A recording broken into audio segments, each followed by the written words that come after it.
అక్కడ యూట్యూబ్లో పోతా ఉంది అనేది, ఇక్కడ ఇది లైవ్ పోతా ఉంది. ఇక్కడ మాట్లాడే మాట అనేక మంది చూస్తారు. ఆ మాటలు జీవమును, ఆ మాటలు సమాధానమును, ఆ మాటలు నెమ్మదిని, ఆ మాటలు స్వస్థతని ఇవ్వకపోతే ఆ మాటలు ప్రయోజనం లేదు. ప్రియమైన సంగమా, నువ్వు నోరు తెరిచి ఏం మాట్లాడుతున్నావు? నీ నాలుగుతో ఏం మాట్లాడుతున్నావు? నాలుగుల గురించి ఆ రోజుల్లో చాలా మంది రకరకాలుగా మాట్లాడినారు. అది పాము అన్నారు. పొడుపు కథలు వేసేటువంటి పెద్దలు, పైన ఒక పలక, కింద ఒక పలక, పలకల నడుమ మెలికల పాము అంటే నాలుక.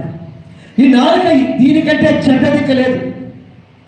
ఈ నాలుగుతోనే స్తుతిస్తాం, ఈ నాలుగుతోనే దేవుని గణపరుస్తాం, ఈ నాలుగుతోనే బూతులు మాట్లాడతాం, ఈ నాలుగుతోనే శపిస్తాం, ఈ నాలుగుతోనే అందరి నాశనాన్ని కోరుకుంటాం. రెండు ఈ నాలుగులో రాకుండా ఏదైనా ఒకటి ఉండాలి. ఒకటి దేవుడికైనా నువ్వు దాన్ని సమర్పించుకోలేదు, లోకానికి సమర్పించు.